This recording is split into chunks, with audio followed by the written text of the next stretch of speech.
Bienvenidos a Historial Criminal.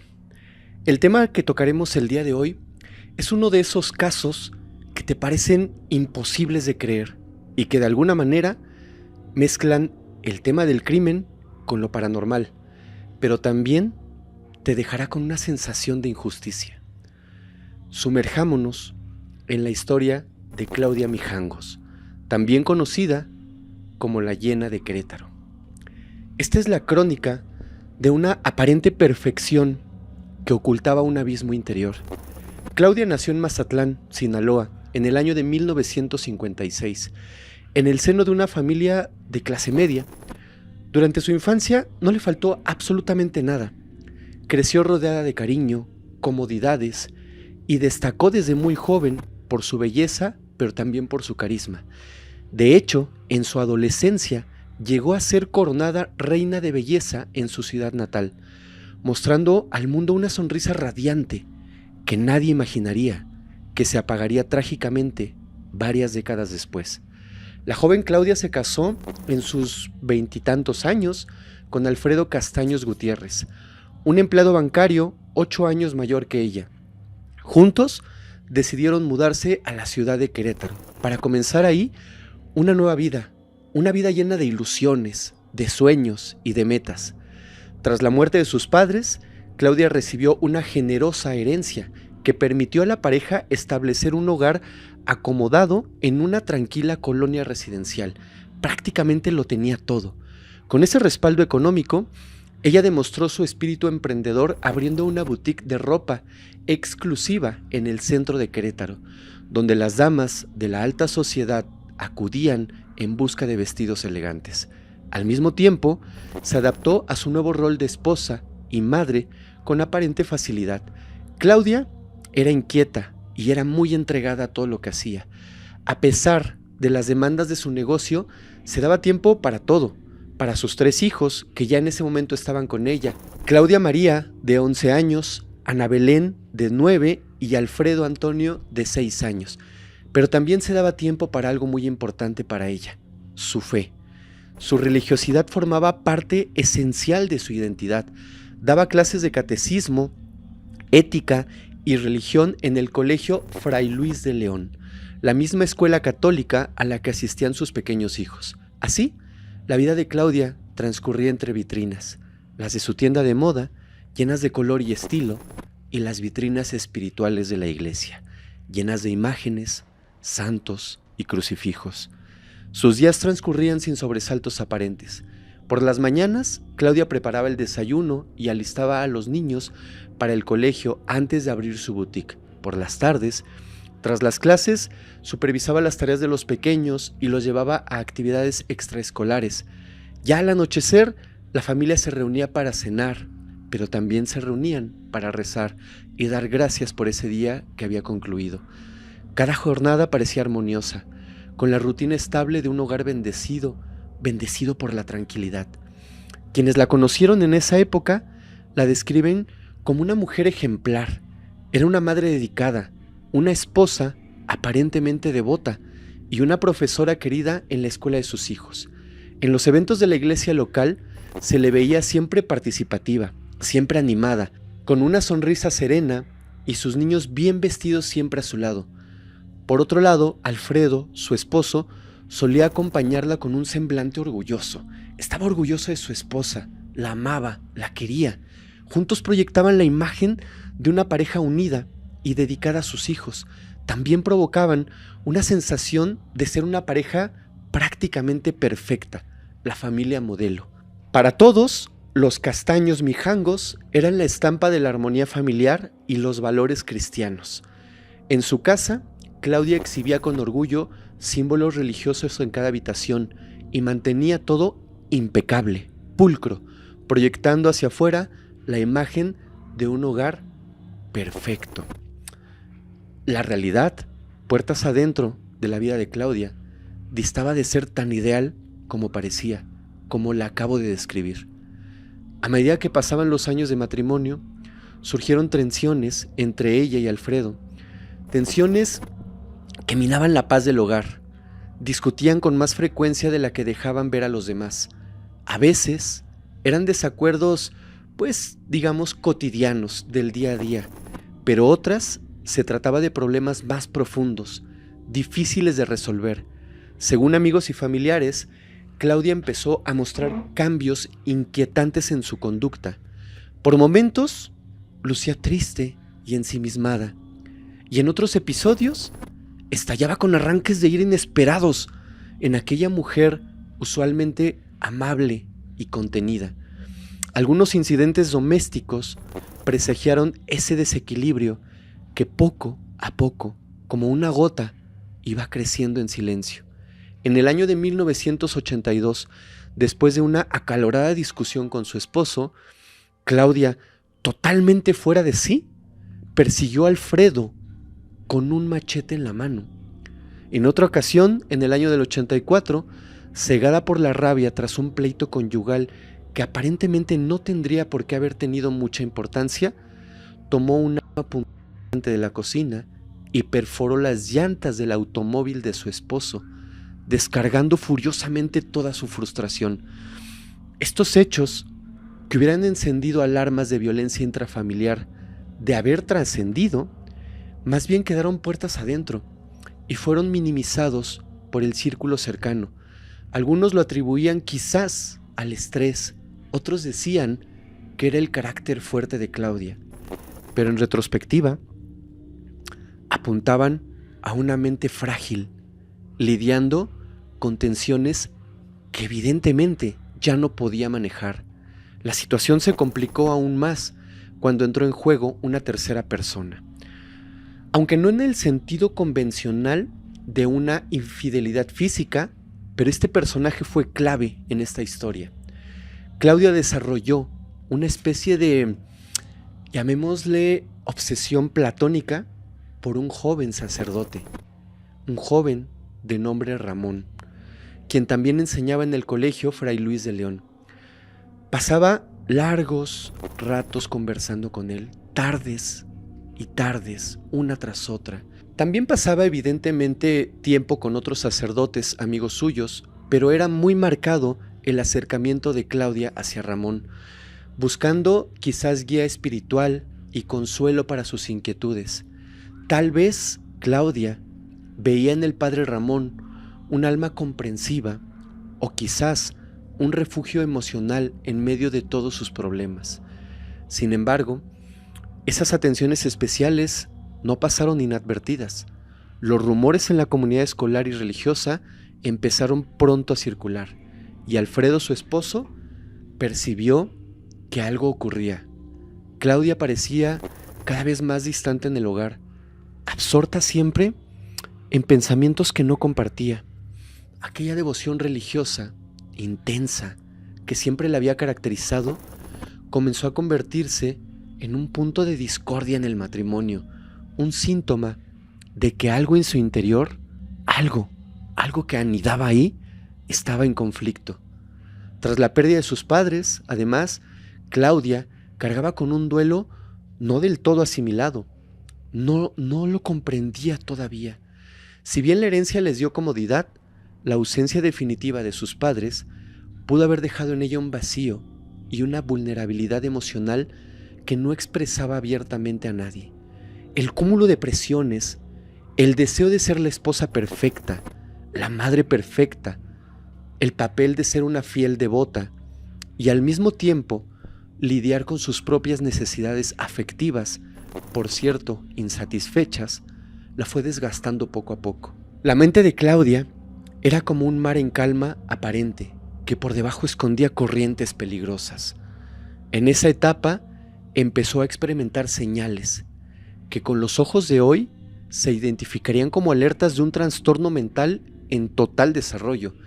Tenía cambios de humor bruscos, periodos de insomnio y ansiedad, e incluso llegó a mencionar de alguna manera muy sutil alguna ocasión que sentía cosas raras, presencias, voces lejanas que susurraban en sus oídos.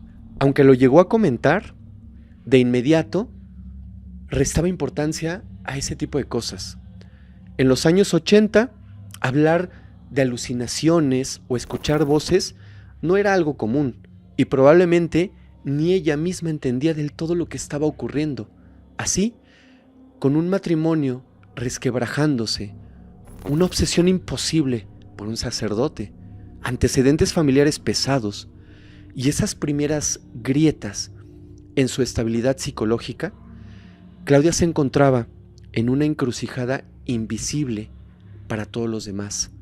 Su alma evidentemente estaba en conflicto, debatiéndose entre el deber ser y sus propios demonios internos. Y aunque por fuera seguía asistiendo a misa, sonriendo a las vecinas e intentando mantener todo bajo control, por dentro estaba perdiendo esa batalla lentamente.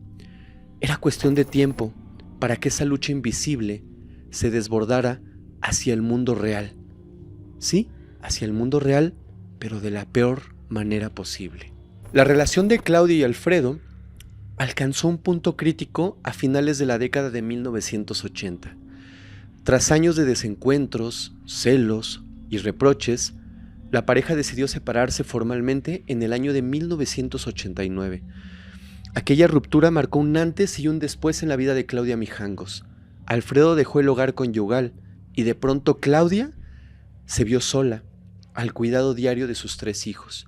En apariencia, ella había ganado la custodia y la independencia, pero en realidad había perdido el apoyo de su compañero de vida, justo cuando más lo necesitaba, justo cuando su mente estaba a punto de traicionarla. La soledad, sumada a su ya precaria estabilidad emocional, la fue arrinconando poco a poco. Después de que Alfredo se marchó, quienes seguían cerca de Claudia notaron que su comportamiento se volvía cada vez más errático. Ahora no tenía a nadie en casa que sirviera de contrapeso o apoyo. En algunos momentos parecía ausente, desconectada totalmente de la realidad. Otras veces la encontraban murmurando oraciones con inusitado fervor o encerrada largo tiempo en su cuarto, rezando todo el tiempo, durante el día, durante la noche, durante la tarde. Era más que evidente que el divorcio le había afectado profundamente. Aún así, su orgullo le impedía pedir ayuda o admitir que estaba abrumada. Para la sociedad, ella seguía siendo la mujer fuerte, la mujer que sacaba adelante a sus hijos, ella sola, sin el estorbo de un matrimonio infeliz. La noche del 23 de abril del año 1989, ese delicado equilibrio, desafortunadamente, se rompió de manera definitiva. Aquel domingo, aquel fatídico domingo, Alfredo pasó a la casa de Claudia para llevar a los niños a una kermés en su colegio. Por la tarde, al regresar a los pequeños, Alfredo decidió quedarse un momento para hablar con su exesposa. Quizás albergaba la esperanza de una reconciliación, o al menos la esperanza de limar asperezas, de ya no pelear. Lo cierto es que lo que inició como una conversación tensa pronto derivó en una confrontación acalorada. En la sala de aquella casa se respiraba resentimiento acumulado. Alfredo, con nostalgia y quizás con culpa, insinuó que deseaba volver a intentarlo, rehacer la familia, rehacer su vida. Claudia reaccionó con furia ante esa propuesta. Se sintió atacada, como si él cuestionara la vida que ahora intentaba construir ella sola. Las palabras subieron de tono. Alfredo le reprochó la cercanía excesiva que había tenido con el padre Ramón, acusándola de haber destruido su matrimonio por una fantasía. Claudia, herida en su orgullo y confundida en sus sentimientos, fácilmente explotó. Le gritó a Alfredo que él no entendía nada, que él no se metiera en su vida, que él no sabía nada de ella. En medio de esa discusión, algo en ella terminó de romperse. Los vecinos relatarían después que escucharon gritos y portazos esa noche, indicios de la fuerte pelea. Antes de marcharse, Alfredo recibió de Claudia una última frase escalofriante, dicha con voz baja, pero llena de veneno y determinación. Alfredo, te vas a arrepentir.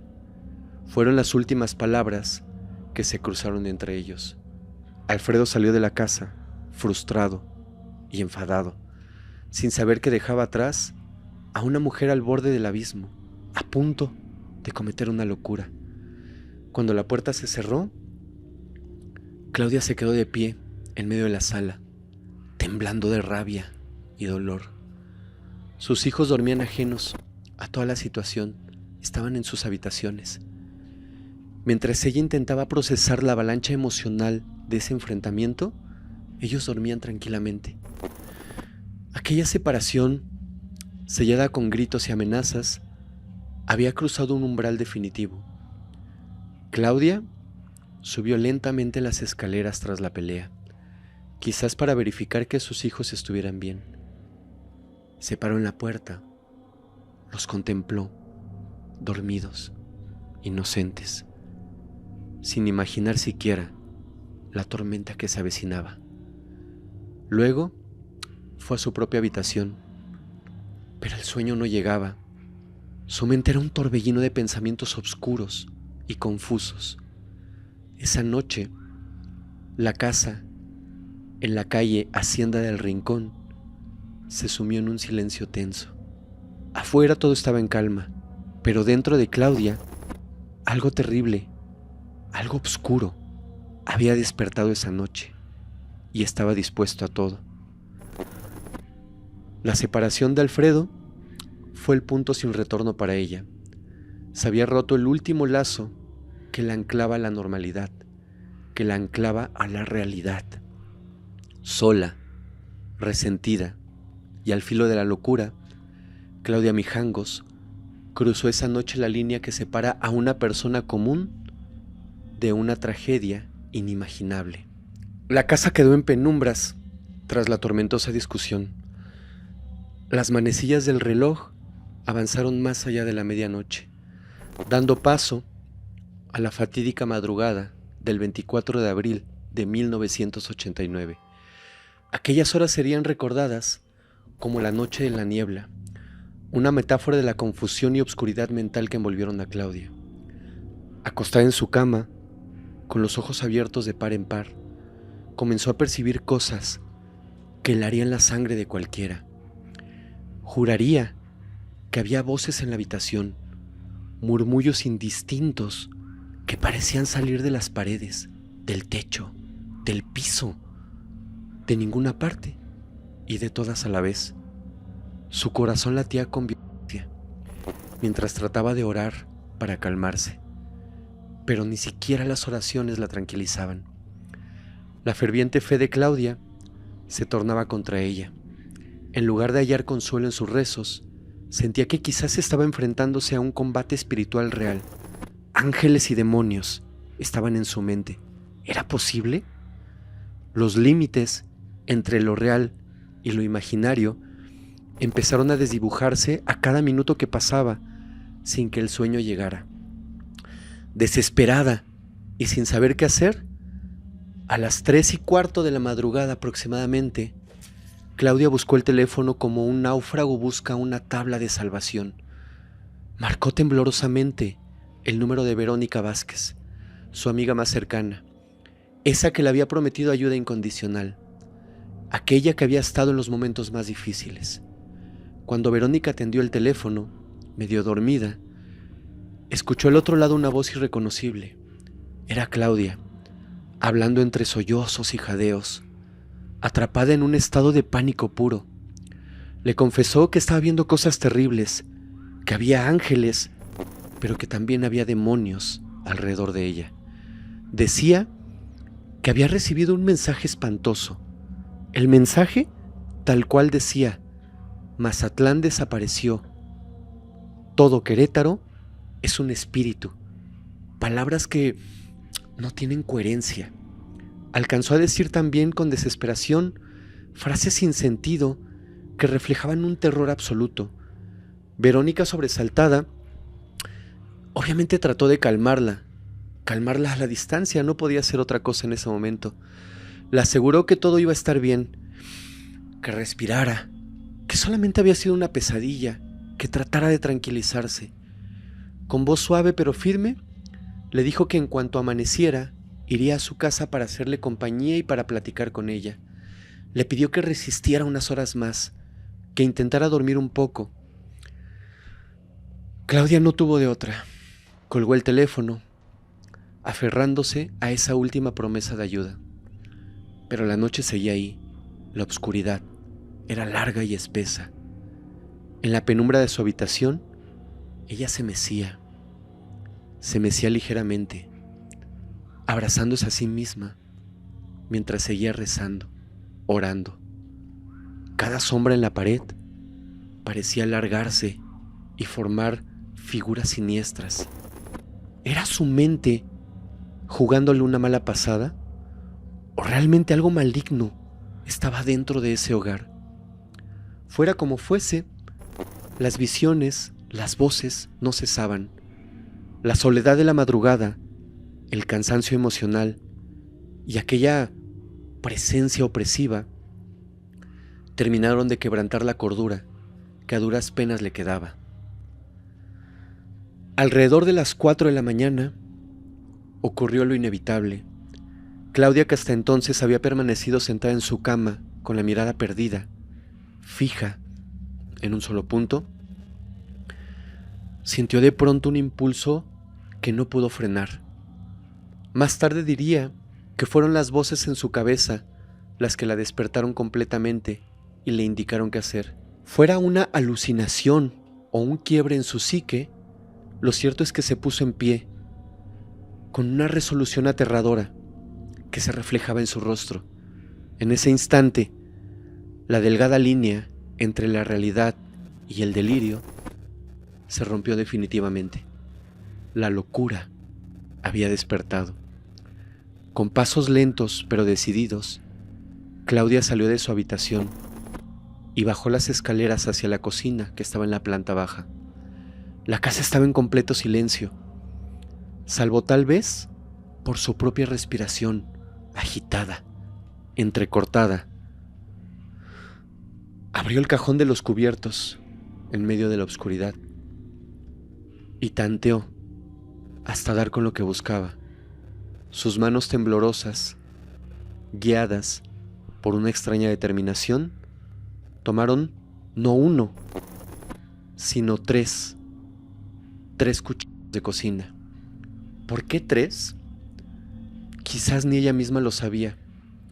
Tal vez en su mente fracturada pensaba que necesitaba estos objetos y que fueran suficientes para enfrentar a las entidades que la acosaban. O tal vez cada uno representaba algo que solamente tenía sentido en su mente, en su delirio. Lo cierto es que empuñó esas hojas frías y afiladas y volvió a subir lentamente las escaleras.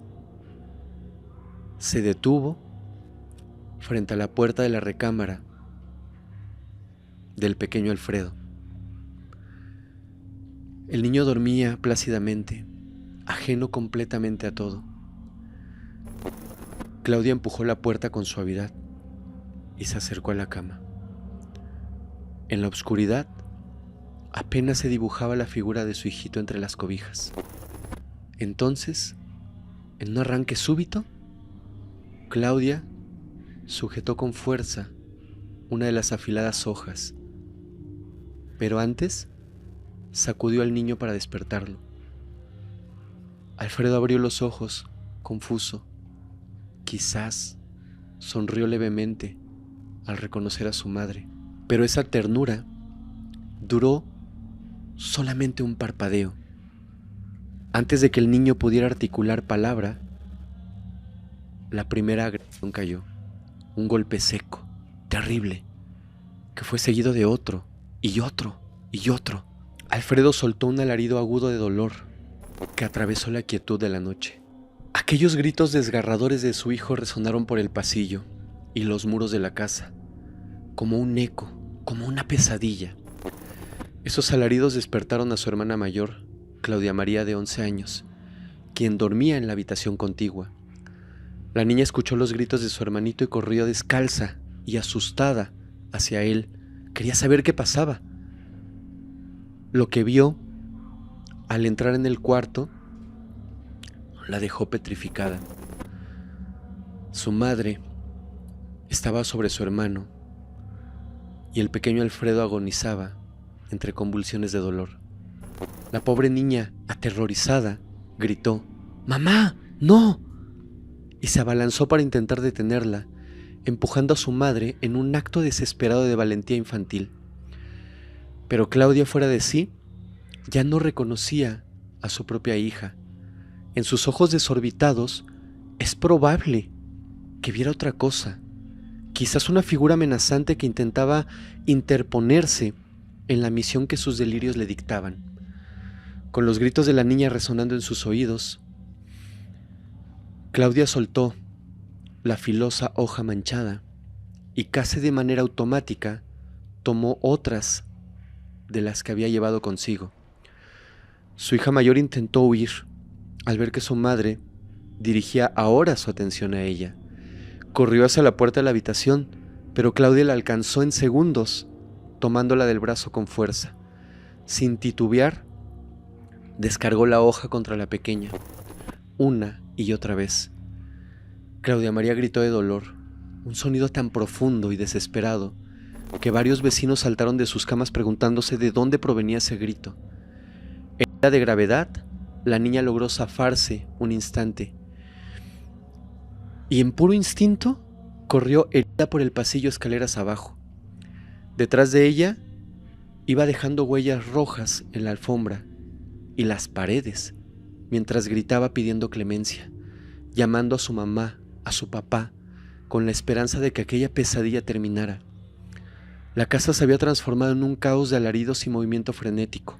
En medio de ese torbellino, la pequeña Ana Belén de 9 años despertó también, alarmada por los ruidos y los gritos de sus hermanos. Abrió la puerta de su cuarto apenas unos centímetros, restregándose quizás los ojos, sin comprender del todo qué es lo que estaba ocurriendo. Fue lo último que hizo. Claudia, con una tercera hoja en mano y absolutamente consumida por la furia, una furia ciega de su psicosis, encontró a Ana Belén en el umbral y le asestó un golpe certero en el pecho. Ana no alcanzó ni siquiera a gritar. Se desplomó en el acto, con la mirada perdida, mientras su madre seguía empujando la hoja, como asegurándose de silenciar cualquier posible demonio que viera en ella. Y de repente, la casa volvió a sumirse en un silencio mortal, roto solo por el jadeo agitado de Claudia.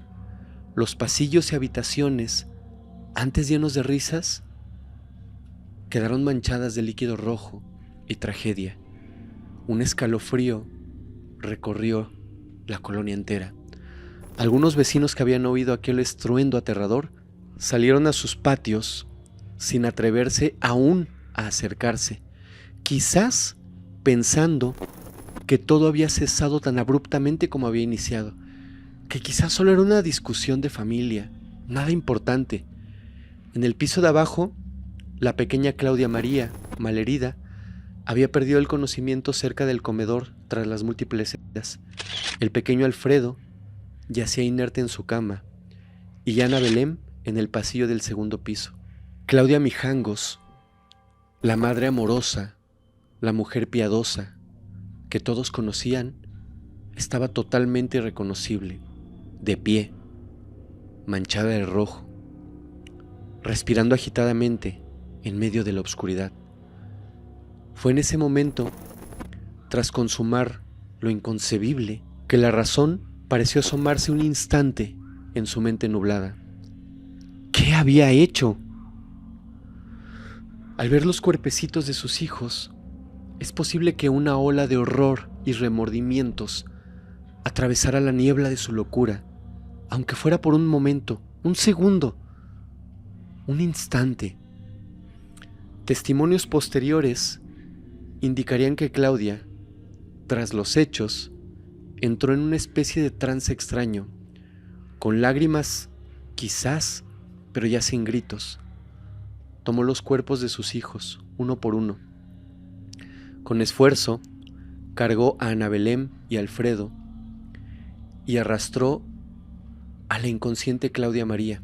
llevándolos al dormitorio principal, el suyo. O quizás eso es lo que ella pensó. Quizás esto estaba dentro de sus declaraciones. Pero la realidad es que cuando la policía entró, encontraron una escena totalmente distinta a lo que ella piensa que hizo en algún momento. En la cama matrimonial, donde tantos cuentos les había leído y tantas noches cálidas habían dormido abrazados, colocó a los tres juntos. O eso es lo que ella creyó. Con manos temblorosas, jaló una colcha y cubrió con ella los cuerpos, como si estuviera arropándolos para que siguieran durmiendo, protegiéndolos de la fría madrugada. El silencio se apoderó del lugar. Quizás solo se escuchaba el tic-tac distante de un reloj o el goteo de algún grifo. En ese cuadro macabro, Claudia se sentó al borde de la cama, contemplando a sus hijos ya inmóviles bajo la cobija, como si en cualquier momento fueran a destaparse y decir que todo había sido una broma cruel del destino. Pero nada de eso ocurrió. La realidad la golpeó con toda su crudeza. En un último acto de desesperación, Claudia decidió, quizás, reunirse con ellos. Tomó una de las hojas todavía tibia en su mano y se provocó algunas heridas. Claudia se desplomó sobre el piso de la habitación principal, al lado de la cama donde yacían sus hijos. Todo quedó en penumbras. Afuera, los primeros tonos azulados del amanecer empezaban a pintar el horizonte, pero dentro de esa casa reinaba la más absoluta oscuridad. La locura había hecho su peor jugada, y ahora solo quedaba un silencioso escenario de tragedia. El amanecer del 24 de abril de 1989 llegó lento y silencioso, como cualquier otro en la ciudad de Querétaro.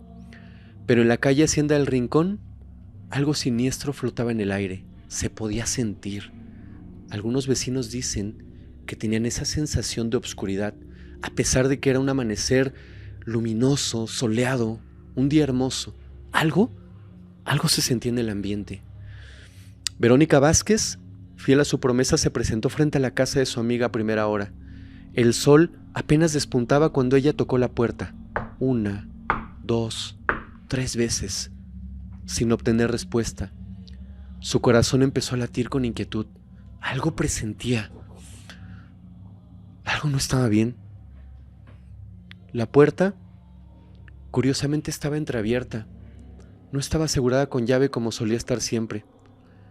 Verónica empujó ligeramente y ésta cedió con un lúgubre chirrido. Al entrar, los ojos de Verónica tardaron unos segundos en adaptarse a la penumbra interior. Lo primero que percibió fue algo horrible. Un olor metálico, denso, inconfundible. Un escalofrío recorrió su cuerpo entero. Llamó en voz alta a Claudia, pero no hubo respuesta. Dio un paso y algo crujió bajo su pie. Cuando bajó la mirada, distinguió manchas oscuras en el suelo de la sala. Avanzó unos metros más y entonces lo vio. Era Alfredo, el menor. Yacía en las escaleras, medio recostado contra los peldaños, con su pijamita manchada de rojo. Quizás todo lo que Claudia había pensado o había imaginado que sucedió la noche anterior no es realmente lo que sucedió. Lo que me llama la atención es que en algunas declaraciones ella dice que cubrió a sus hijos, a los 3, en la recámara principal. Sin embargo, cuando Verónica y la policía llegaron, encontraron a los niños en distintas posiciones. En ese momento, Verónica llevó las manos a su boca y en un intento inútil de ahogar un grito, terminó por soltarlo. Sintió que las fuerzas la abandonaban por la impresión. Ante sus ojos se extendía una visión dantesca. Temblando, retrocedió unos pasos, pero reunió el coraje suficiente para no salir huyendo. Tenía que pedir ayuda de inmediato. Caminó hasta el teléfono fijo que estaba sobre una mesita cercana y marcó el número de emergencias. Su voz era un hilo recortado mientras trataba de explicar a la operadora lo que era inexplicable. «Por favor, envíen policías. Hay heridos». «Creo que no tienen vida». Apenas podía pronunciar las palabras. La operadora le indicó que saliera de la casa por seguridad. Verónica, como en un mal sueño, dejó caer el teléfono sin siquiera colgar y salió a la calle gritando, pidiendo auxilio. Algunos vecinos que ya estaban despiertos, preparándose para sus labores diarias, la vieron y corrieron a auxiliarla. En cuestión de minutos, la tranquilidad de la mañana se rompió con las sirenas policiales y de unas ambulancias acercándose velozmente. Los primeros agentes que entraron a la casa tuvieron que armarse de valor ante la escena. Recorrieron la planta baja y confirmaron con horror que el niño encontrado en las escaleras ya no tenía signos vitales. Con sus armas desenfundadas, subieron las escaleras sin saber qué hallarían, si alguien estaba ahí, quizás el agresor. Finalmente, empujaron la puerta del dormitorio principal, de donde parecía provenir la mayor concentración de ese olor cobrizo y penetrante. Lo que vieron ahí los dejaría marcados de por vida. Sobre la gran cama matrimonial había 3 bultos cubiertos por una cobija hasta el pecho. Al retirar con cuidado la tela, descubrieron 2 cuerpos, 2 pequeños cuerpos sin vida, Claudia María y Ana Belén, que habían sido puestas ahí luego de ser atacadas en el pasillo. Junto a ellas, con la mano todavía aferrándose débilmente a una de las hojas, estaba la madre, Claudia Mijangos. Estaba acostada de medio lado, con la mirada abierta, pero perdida en algún punto fijo del techo, como una muñeca rota. Su ropa, un camisón claro, estaba totalmente teñido de rojo. Uno de los oficiales se apresuró a quitarle el arma punzante de la mano. Ella no opuso resistencia alguna. Era como si estuviera en una especie de trance. Al notar la presencia de los policías, Claudia giró lentamente la cabeza hacia ellos. No dijo nada coherente. Emitió una especie de murmullo bajo, repetitivo, mientras sus ojos lucían vidriosos, pero también ausentes. Los paramédicos entraron tras los agentes y rápidamente se ocuparon de ella, puesto que era la única que parecía seguir con vida. La encontraron en un estado de shock profundo. Además de la pérdida de líquido hemático, su mente parecía haberse desconectado de la realidad, de esa realidad inmediata que la rodeaba. Cuando intentaron moverla a una camilla, de sus labios escapó un balbuceo que dejó fríos a todos los presentes. Solamente dijo: ¿Mis niños? Déjenme. Tengo que levantar a mis hijos. Tengo que levantar a mis niños para ir a la escuela. Claudia decía esto con una extraña calma, casi mecánicamente, como si estuviera atrapada en la rutina de un día cualquiera, totalmente ajena a la horrorosa verdad que la rodeaba. Los paramédicos la cubrieron con una sábana y la trasladaron cuidadosamente, bajándola por las escaleras entre la estela de líquido hemático seco. Afuera, varias patrullas ya acordonaban la zona y una pequeña multitud de vecinos se había congregado alrededor de la casa. Aunque la policía mantenía a raya a los curiosos para preservar la escena, ahí estaban. Los niños de la colonia, camino a la escuela, se detenían tratando de entender por qué había tantas luces azules y rojas frente a la casa de sus compañeritos de colegio. Claudia fue subida a la ambulancia, donde le colocaron vendas provisionales en las muñecas y también la sedaron. Su mirada seguía perdida. No parecía consciente ni de su entorno, ni siquiera de sí misma. Una vez estabilizada, partieron con ella hacia el hospital, escoltados por una patrulla. En el interior de la casa quedaron los investigadores forenses, iniciando su labor. Cámaras fotografiando cada ángulo, peritos recolectando cosas, marcando con cintas cada mancha, cada huella en las paredes, en los pisos. El amanecer en la calle Hacienda del Rincón, que solía ser tranquilo y rutinario, se había convertido en un torbellino de actividad policíaca y de murmullos entre los vecinos, consternados. No sabían qué había pasado. Las vecinas se abrazaban, llorando sin poder creerlo. Los hombres movían la cabeza, en silencio. La noticia corrió rápido de boca en boca. Algo terrible había pasado en casa de los Mijangos. Algunos mencionaban los gritos de la madrugada que no supieron interpretar. Otros, pálidos, recordaban haber visto a Claudia, haberla visto en misa el domingo anterior, rezando con devoción. ¿Cómo conciliar esa imagen con lo que ahora se sabía? En cuestión de horas, la tragedia estaría en todos los noticieros locales y después en todos los noticieros nacionales. Una madre devota se había transformado en victimaria de sus propios hijos en una madrugada de terror. Sin embargo, en ese preciso amanecer entre sombras, solo unas pocas personas sabían a ciencia cierta lo ocurrido, y ninguna de ellas, ni la amiga que descubrió la escena, ni los policías endurecidos, ni los paramédicos con años de experiencia, podían comprender cómo y por qué había sucedido algo así. Esa pregunta, ese por qué, quedaría flotando en el aire de Querétaro, pero también en el país entero, buscando respuestas en medio de la conmoción. Tras el horror de los hechos, siguió un silencio pesado. La policía detuvo formalmente a Claudia Mijangos en el mismo hospital al que fue trasladada. Mientras los médicos cosían sus heridas físicas y la mantenían sedada para estabilizarla, las autoridades aguardaban el momento de interrogarla.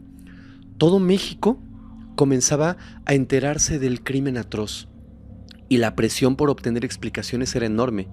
Sin embargo, cuando Claudia finalmente estuvo consciente y lista para hablar con los investigadores, sus palabras no aportaron la claridad esperada. Al contrario, sumieron el caso en un aura aún más desconcertante. Inicialmente Claudia se mostró desorientada. En su primera interacción con los agentes del Ministerio Público, decía no reconocer en absoluto lo que había sucedido. Preguntaba insistentemente por sus hijos, con la mirada perdida, como si realmente creyera que podían estar todavía vivos.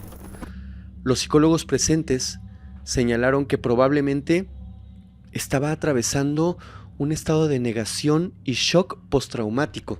La mujer que yacía en la cama del hospital, pálida y aturdida, lejos de dar una confesión típica, parecía genuinamente creer que nada de aquello había sucedido, o que al menos no había sido ella. Balbuceaba frases inconexas. Ya es hora de llevar a los niños a la escuela, repetía una y otra vez, mirando a su alrededor con cierta extrañeza. Los detectives intercambiaron miradas sin saber cómo abordar un interrogatorio.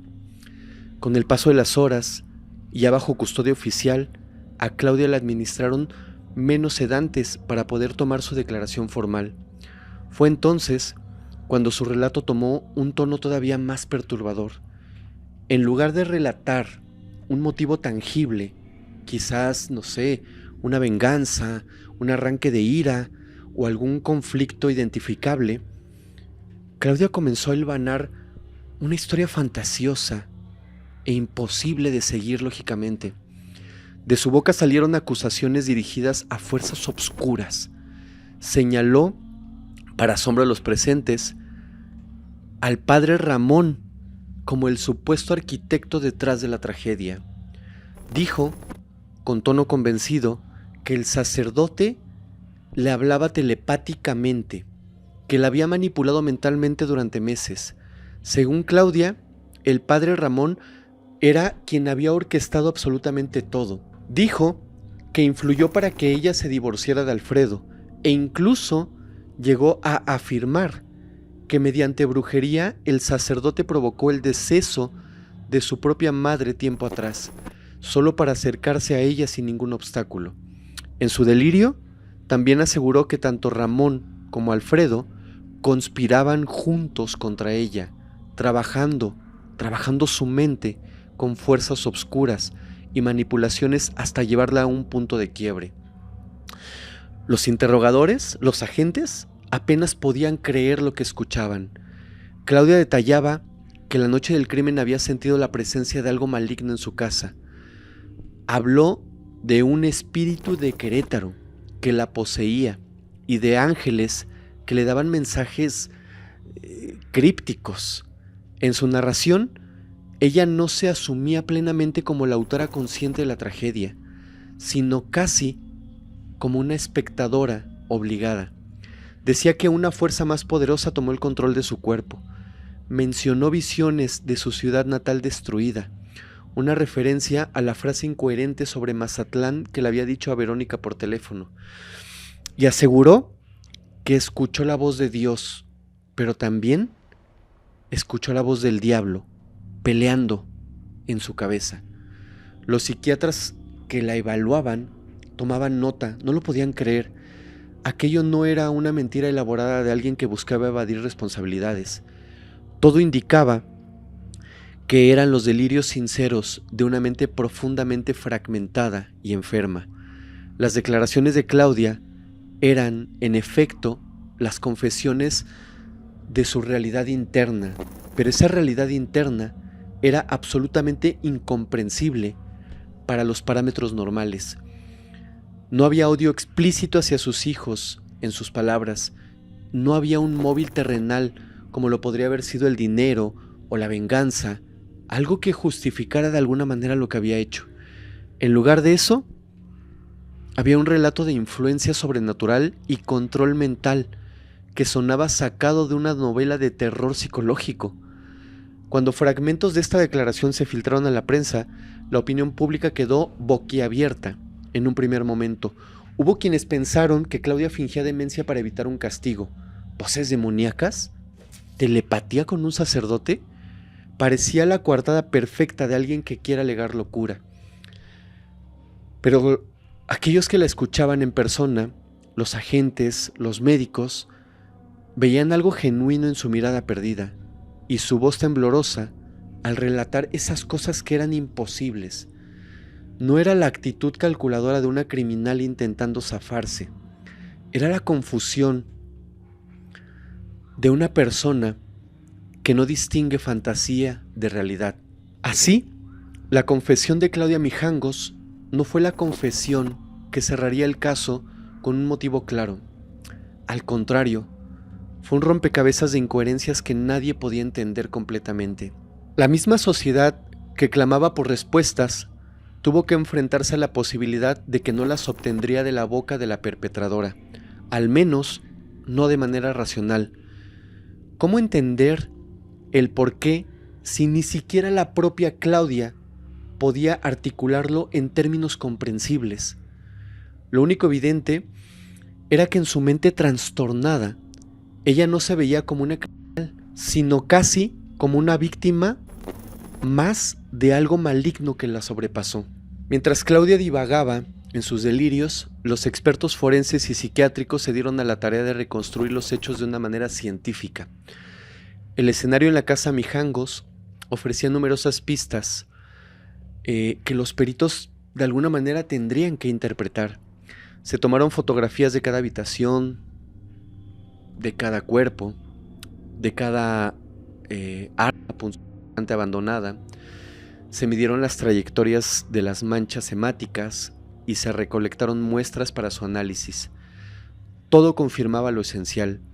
La tragedia se desarrolló tal como Claudia, en su confusión, lo había dejado entrever, con los niños atacados en distintos lugares y luego 2 de ellos reunidos en el dormitorio principal, aunque ella en algún momento creyó haber reunido a los 3. Los forenses determinaron que las 3 hojas encontradas efectivamente habían sido utilizadas. Cada una correspondía a heridas en una víctima distinta, como si la agresora hubiese ido cambiando conforme avanzaba su frenesí. Las heridas halladas en los cuerpos eran numerosas y de una gravedad letal, señal clara del ensañamiento, producto de aquel brote psicótico. Asimismo, los peritos constataron que no había señales de forcejeo con ningún adulto, ni indicios de entradas forzadas por un tercero. Todo apuntaba a que nadie, absolutamente nadie, ajeno a la familia, estuvo presente durante los hechos. Nadie, excepto obviamente Claudia. Ese análisis descartó cualquier teoría conspirativa que pudiera haber surgido. Ni un culto satánico, ni un intruso desconocido, ni siquiera el propio Alfredo, su esposo. La evidencia era irrefutable. Claudia Mijangos, por sus propios medios, había acabado con la vida de sus 3 hijos, sola, durante la noche. Sin embargo, esclarecer lo ocurrido físicamente era solo una parte de la labor. El siguiente paso era adentrarse en la mente de Claudia para comprender las causas profundas. Aquí entraron en escena los psiquiatras, psicólogos y neurólogos forenses. Durante las semanas posteriores a la tragedia, Claudia fue sometida a extensas evaluaciones en un entorno hospitalario controlado. Le realizaron electroencefalogramas, pruebas de resonancia magnética cerebral y exámenes neurológicos para detectar cualquier anomalía en su funcionamiento cerebral. Igualmente, los psiquiatras le aplicaron entrevistas clínicas muy estructuradas, test de personalidad y otras herramientas para poder diagnosticarla. Los resultados no tardaron en arrojar a la luz algo sobre todo este misterio. Médicos neurólogos descubrieron que Claudia padecía epilepsia del lóbulo temporal, un trastorno neurológico que puede provocar episodios de convulsiones y, en ciertos casos, como se presume en alteraciones sensoriales y del comportamiento. Esta condición podría explicar en parte las alucinaciones auditivas y visuales que describió. Es sabido que algunos pacientes con epilepsia temporal experimentan percepciones irreales, olores o sonidos inexistentes durante sus episodios. A ese hallazgo se sumó el diagnóstico psiquiátrico. Los especialistas concluyeron que presentaba un trastorno psicótico de tipo esquizofrénico con rasgos paranoides, muy complejo. En términos más sencillos, sufría una enfermedad mental severa caracterizada por episodios de delirio y alucinaciones, combinada con alteraciones del estado de ánimo. En su caso, parecía haber permanecido latente durante muchos años, manifestándose solamente a ratos en esas conductas erráticas, hasta desencadenar en una completa ruptura con la realidad, como sucedió aquella noche. Con estas conclusiones médicas, la narrativa de lo ocurrido cobró un sentido distinto. Las voces, las presencias de las que Claudia habló dejaban de verse como invenciones maliciosas y se entendían como síntomas reales de su padecimiento psicótico. La fijación con elementos religiosos como lo eran ángeles, demonios y esos mensajes divinos encajaba en el perfil de alguien muy devoto cuya psicosis tomó la forma del delirio místico. Del mismo modo, la paranoia hacia el padre Ramón y hacia su ex esposo Alfredo encajaba en la descripción de un trastorno paranoide. Claudia había construido una realidad alterna donde ellos eran agentes de una conspiración sobrenatural en su contra. Estos hallazgos fueron documentados en informes forenses de una manera muy amplia, presentados a la fiscalía y al juez del caso. En ellos se explicaba que al momento de cometer los hechos, Claudia Mijangos no tenía control consciente pleno de sus acciones ni capacidad para discernir el bien del mal, debido a su estado psicótico agudo, algo sumamente complejo. En lenguaje jurídico se establecía que era inimputable por enajenación mental. Esto significaba que si bien había materialmente cometido un crimen, legalmente no podía ser considerada culpable en el sentido tradicional, ya que no actuó bajo la plena conciencia ni voluntad libre. Algo sumamente complejo. Mientras los médicos hacían su parte, los investigadores policiales también ataban los cabos sueltos en torno al caso. Se interrogó formalmente al padre Ramón, quien resultó totalmente ajeno a cualquier conducta delictiva. Confirmó que conocía a Claudia por su trabajo en el colegio y que estaba al tanto de que ella le tenía un, llamémosle, afecto especial, aunque él siempre mantuvo los límites apropiados, según dijo. También aclaró que nunca hubo relación amorosa entre ellos. Todo eso existió solamente en la mente de Claudia, dijo. Tras dar su declaración, el sacerdote fue discretamente apartado del escrutinio público, apartado por la propia iglesia, que lo envió temporalmente incluso fuera del país, quizás solo para protegerlo, o quizás para ocultarlo. No lo sabemos. Por su parte, Alfredo Castaños, devastado por la pérdida de sus hijos, también fue entrevistado. Su coartada, si le quieren llamar así, era sólida. Él había estado en su domicilio toda la noche tras dejar a los niños, y en sus ojos solo había dolor y quizás culpa, pero no rastro alguno de alguna implicación directa. El intento de la defensa de Claudia de siquiera insinuar que Alfredo pudiera haber tenido algo que ver quedó descartado por completo con las evidencias. Él ni siquiera estaba ahí cuando ocurrió la tragedia.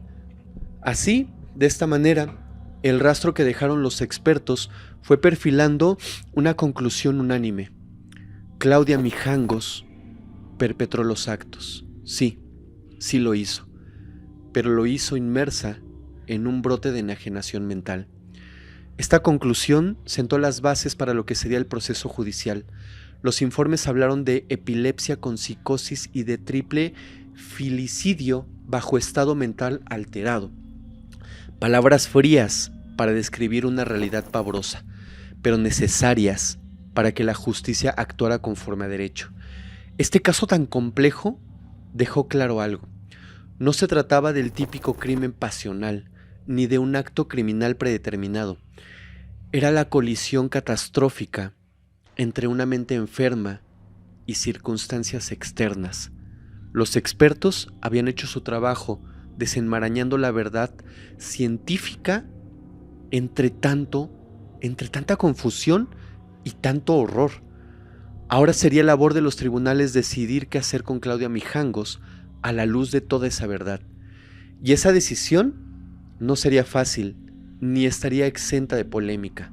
El proceso judicial que siguió el caso de Claudia Mijangos fue todo menos ordinario. Cuando llegó el momento de enfrentar a la justicia, Claudia no lo hizo en las mismas condiciones que un criminal común. Tras las evaluaciones psiquiátricas, quedó establecido que padecía de sus facultades mentales. Por tanto, el juicio tomó un tono especial.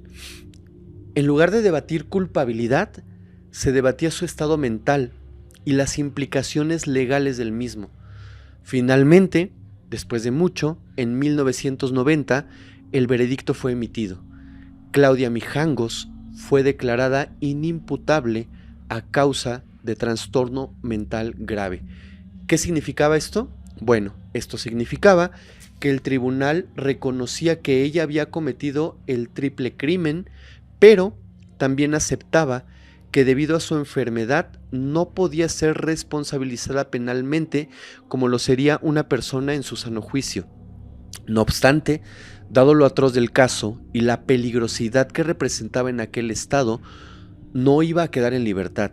Se le impuso una medida de seguridad consistente en el internamiento, escuchen esto, por 30 años. 30 años en un centro psiquiátrico penitenciario.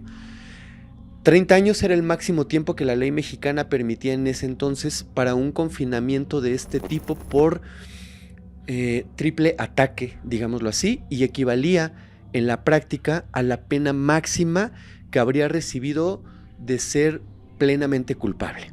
En otras palabras, se aseguró que Claudia estuviera fuera de la sociedad durante 3 décadas, tiempo en el cual recibiría un tratamiento médico. Cuando esta resolución se dio a conocer, la reacción del público fue inmediata y apasionada. Querétaro, una ciudad tradicionalmente tranquila, se encontró dividida por sus emociones. Por un lado, estaban aquellos para quienes ninguna explicación médica bastaba. Veían a Claudia Mijangos simplemente como una mujer cruel que había arrebatado la vida de 3 angelitos inocentes. Estas personas sintieron que la decisión del juez, de alguna forma, era totalmente insuficiente. Aunque 30 años sonaba duro, implicaba que eventualmente podría salir. ¿Cómo es posible que algún día vuelva a caminar libre alguien que hizo algo tan monstruoso? Se preguntaban todos los habitantes de Querétaro con indignación. La prensa sensacionalista avivó este sentir. Titulares que decían: "La hiena de Querétaro esquiva la cárcel por locura". Estos titulares aparecieron alimentando la idea de que se había librado de un castigo merecido. El apodo de la hiena, acuñado por un periodista local refiriéndose a la crueldad que se le atribuía, caló hondo y se repetía en conversaciones y se repetía en noticieros, pintando a Claudia como un ser casi diabólico, desprovisto de humanidad. Para este sector de la población, poco importaban los diagnósticos médicos. En su mente, en su imaginario, Claudia era malvada y punto, y merecía sufrir de por vida. Algunos incluso lamentaban que en México no existiera la pena capital para este tipo de casos. Por otro lado, había un grupo más pequeño de personas, entre ellos profesionales de la salud mental y juristas, que expresaban una mezcla de alivio y comprensión con esta sentencia. No es que justificaran en absoluto lo que había pasado, pero entendían el matiz de la enfermedad mental. Señalaban que castigar a alguien enfermo como si fuera una delincuente cualquiera habría sido un error, y destacaban que los 30 años de internamiento eran tanto para proteger a la sociedad de ella como para protegerla a ella de sí misma. Este grupo, aunque igualmente consternado por lo sucedido, adoptaba una postura más analítica. Es un monstruo creado por la enfermedad, decían, no solo por una maldad intrínseca. Para ellos, Claudia Mijangos ejemplificaba una tragedia originada en la falta de atención psiquiátrica oportuna, algo muy común en México. Su caso ponía sobre la mesa la discusión de qué hacer legalmente cuando alguien comete un crimen tan atroz sin estar en sus cabales. El ambiente durante el procedimiento legal estuvo cargado de tensión. El día que se dictó la medida de internamiento, algunas personas se congregaron afuera del juzgado. Cuando vieron salir el convoy que trasladaba a Claudia, en ese entonces a una clínica psiquiátrica temporal antes de su traslado definitivo a la cárcel, hubo gritos de "¡Asesina! ¡Maldita!" entre la pequeña multitud. Una señora incluso arrojó una piedra al vehículo en señal de rabia. Eran escenas inusuales en Querétaro, reflejo de lo profundamente herida que estaba la comunidad. Además de la reacción local, a nivel nacional el caso generó debate sobre la justicia y la salud mental. En las semanas siguientes, programas de radio discutían si era correcto o no que alguien pudiera escapar de una sentencia de prisión por haber sido declarado, como ellos lo llamaban, loco.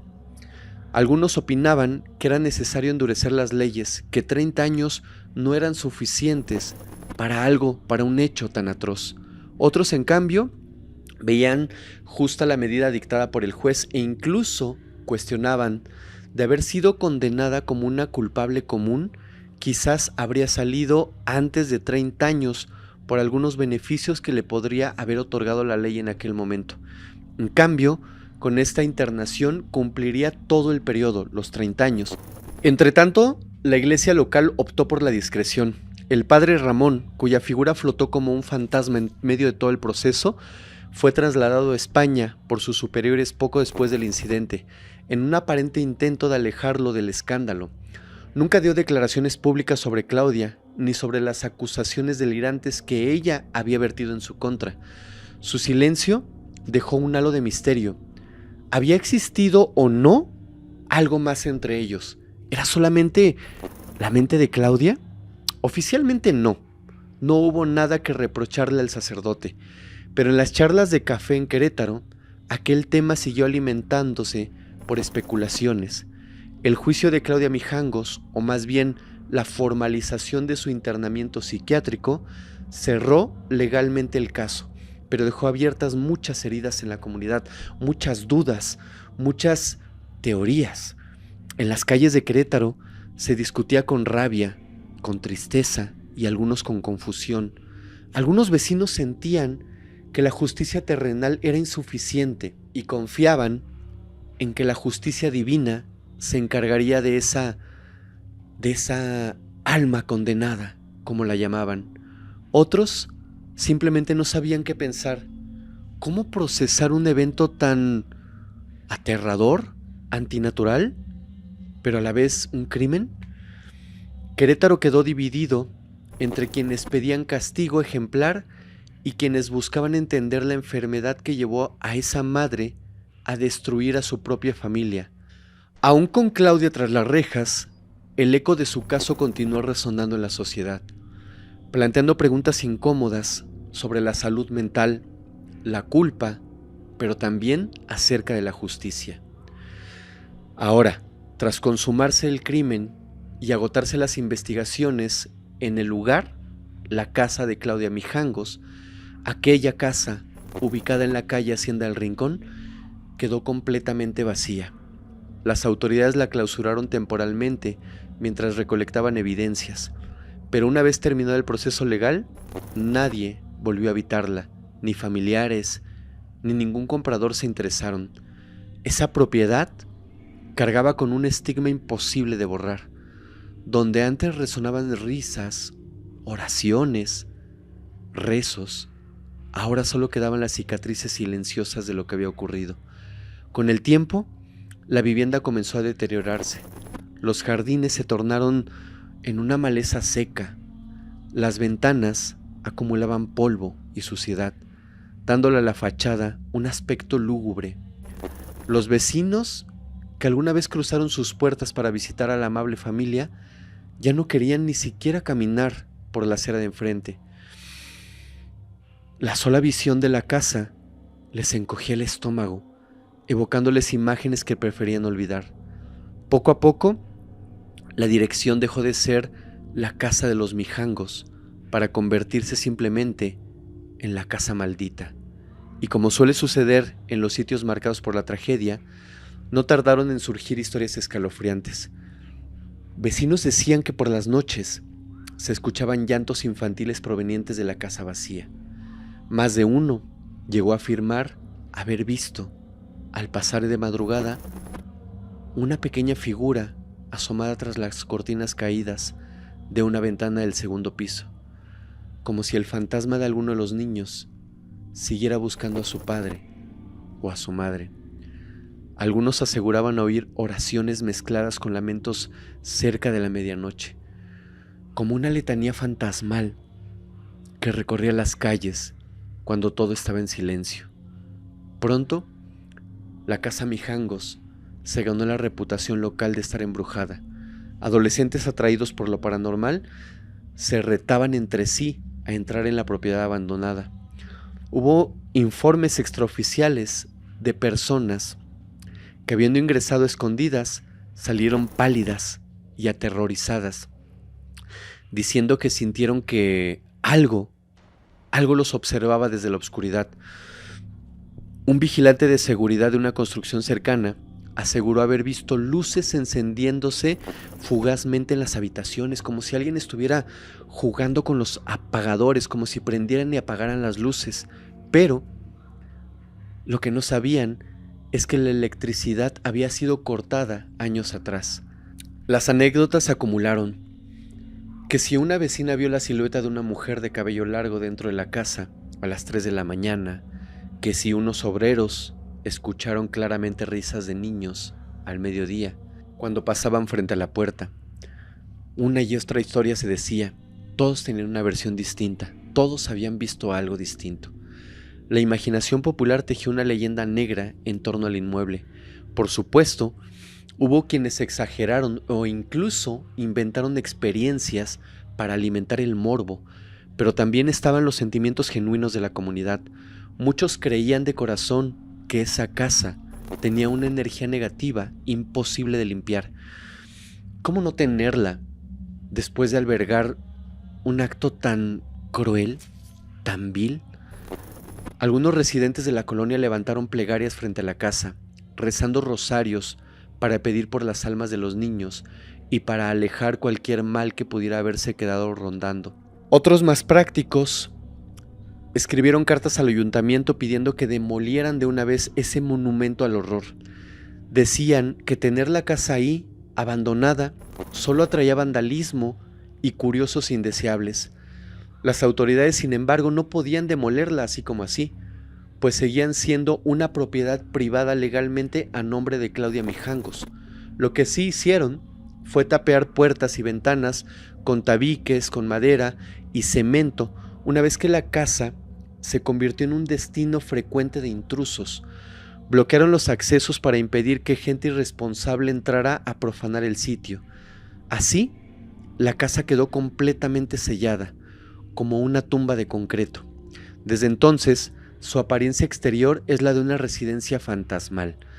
Muros despintados, hiedra trepando por las paredes, todas las aberturas de la casa, las ventanas, las puertas, todo clausurado y ni un signo de vida en su interior.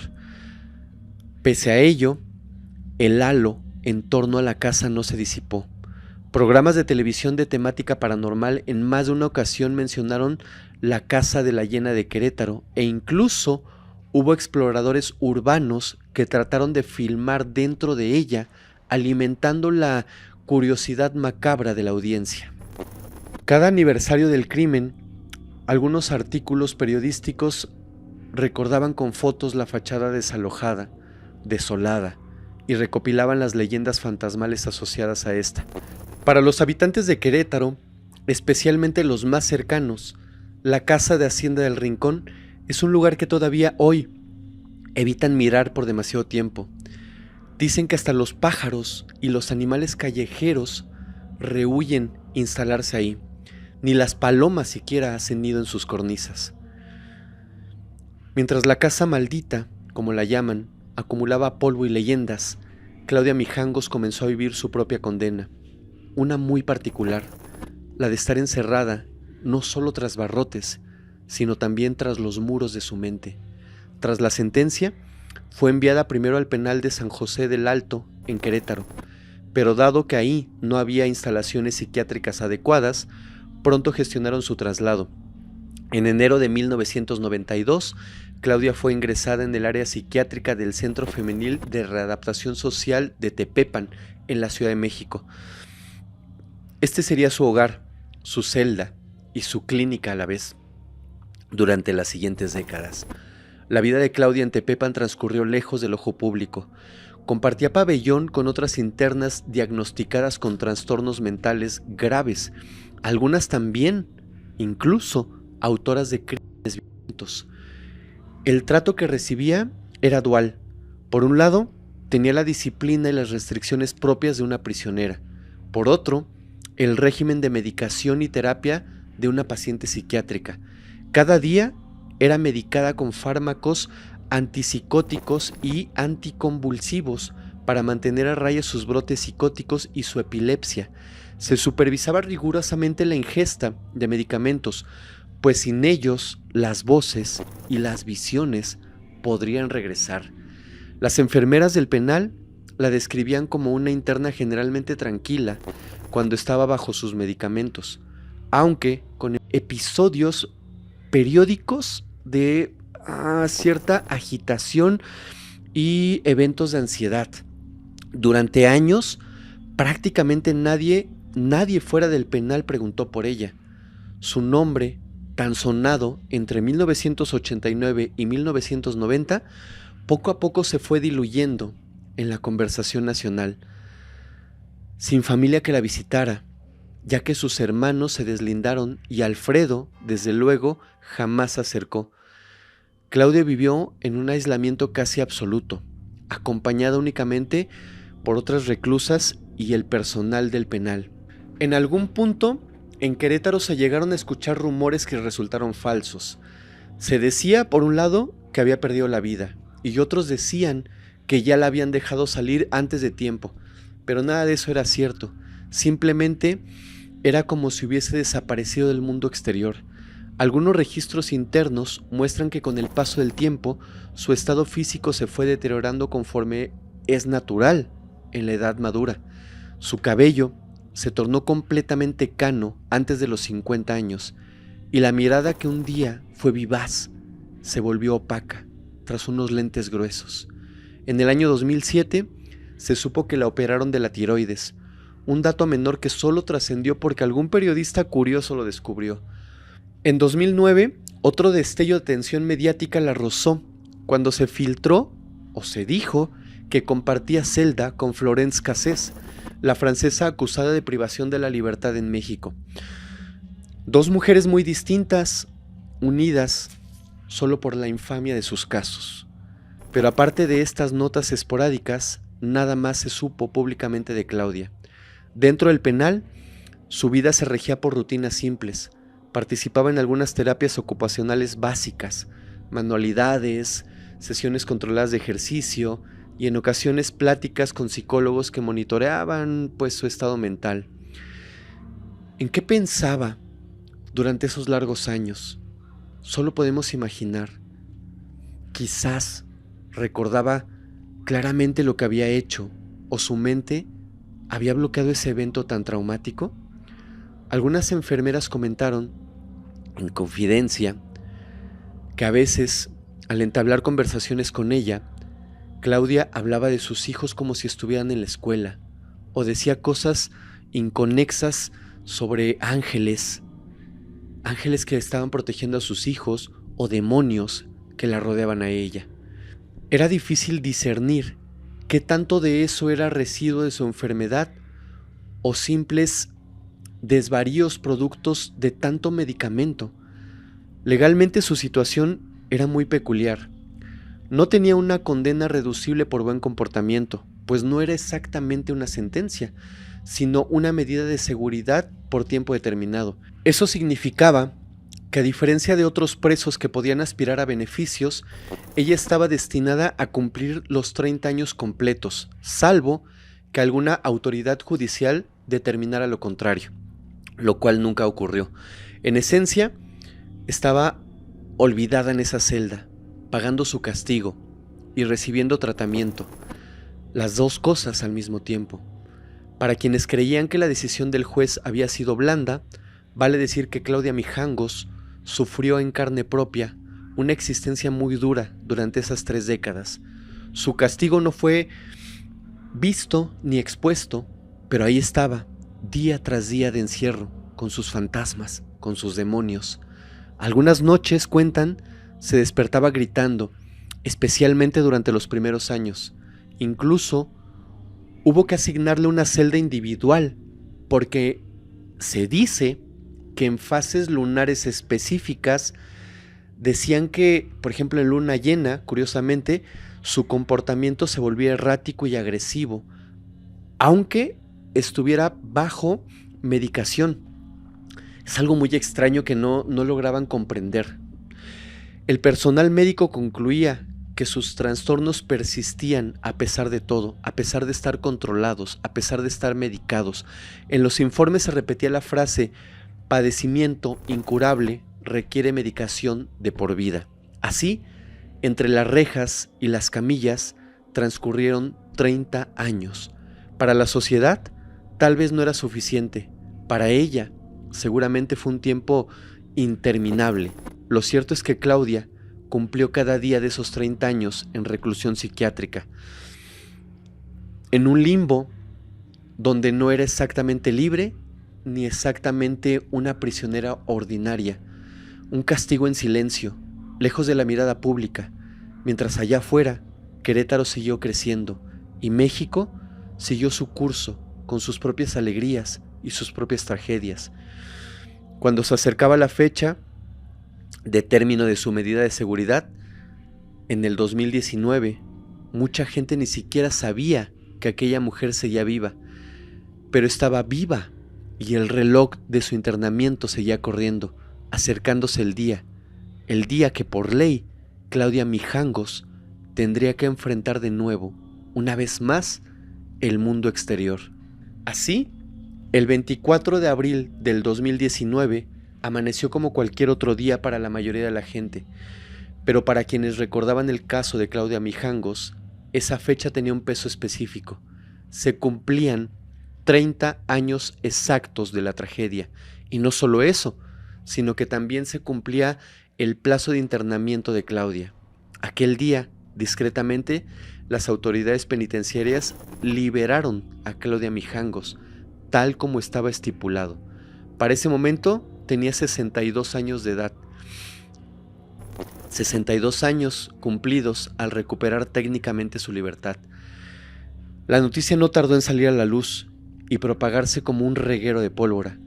Quedó libre la llena de Querétaro, titulaban algunos portales de noticias, reavivando el escalofrío de quienes vivieron el horror en el año 1989. Muchos no podían creerlo. ¿Ya habían pasado 3 décadas completas?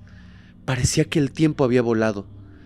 Para los familiares de los niños fallecidos, especialmente los parientes paternos de los pequeños, aquel anuncio abrió de nuevo viejas heridas. Aunque 30 años hubiesen transcurrido, el dolor por las pérdidas de 3 vidas tan jóvenes seguía ahí, latente, abierto, y saber que la responsable de ello salía del encierro les resultaba evidentemente difícil de digerir. En Querétaro, la noticia de su liberación revivó debates que parecían ya superados. Los programas de radio locales recibieron llamadas de oyentes indignados. Algunos decían con enojo, esa señora no debería salir nunca. En sus propias palabras decían, esté loca o no, lo que hizo no tiene perdón. Otros preguntaban con miedo si era verdad que podría volver a vivir en su antigua casa, lo cual generó un comprensible revuelo entre los vecinos de Jardines de la Hacienda. Hubo incluso quienes propusieron recolectar firmas para impedir que Claudia Mijangos pusiera un pie en Querétaro nuevamente. Ya no hablemos de su casa, ya no hablemos de su colonia. No querían que pusiera un pie en el estado de Querétaro. La polémica, en cualquier caso, estaba servida. Cada detalle que salía a la luz alimentaba titulares. Por ejemplo, se reportó que al salir Claudia preguntó si podía recuperar su casa de Querétaro. Esa sola idea de que ella quisiera volver a la casa maldita como la llamaban, enfureció a muchos. ¿Cómo se atrevía siquiera a mencionarlo?, decían. Por supuesto, aquello no pasó de ser solamente un rumor sin confirmar, pero reflejaba el nivel de sensibilidad alrededor del tema. Con el paso de los días, la noticia de su liberación dio paso, de nuevo, una vez más al silencio. Claudia Mijangos, ahora ya una mujer mayor, pero aún una persona mentalmente inestable, se desvaneció otra vez del ojo público. Su paradero exacto quedó incierto para todos, excepto obviamente para su familia y las autoridades de salud. Algunos especularon que quizás la internaron en una casa de retiro bajo otro nombre para proteger su identidad. Así, la liberación de Claudia Mijangos volvió a dividir opiniones, porque en el fondo reavivó la pregunta fundamental sobre la justicia y la salud mental. ¿Había pagado realmente su deuda? ¿Podía considerarse libre alguien que viviría medicada y vigilada hasta el final de sus días? Para las madres de Querétaro, que recordaban el caso, quizás ninguna reclusión era suficiente castigo. La historia de Claudia Mijangos nos confronta con la cara más oscura e incomprensible del ser humano. Es un relato que duele, que revuelve el alma y deja un sabor amargo imposible de quitar. 3 niños perdieron la vida en el lugar donde se supone deberían estar más seguros, junto a su madre, y esa es una verdad que nos rompe cualquier esquema. Intentamos hallar explicaciones en la locura, en el estrés, incluso algunos en lo paranormal. pero ninguna respuesta devuelve la paz por completo. Quizás porque en el fondo aceptamos que hay sucesos que exceden nuestra capacidad de entendimiento y nos recuerdan lo frágil que es el equilibrio de la mente. En fin, amigos, hasta aquí el blog del día de hoy. Yo soy su amigo Fermex y los invito a suscribirse al canal de Criminalmente. Ya saben, activen la campanita para que no se pierdan nuestro contenido semanal y nos vemos la próxima semana en otro capítulo más de Historial Criminal, donde juntos exploraremos las historias que merecen ser contadas. Gracias.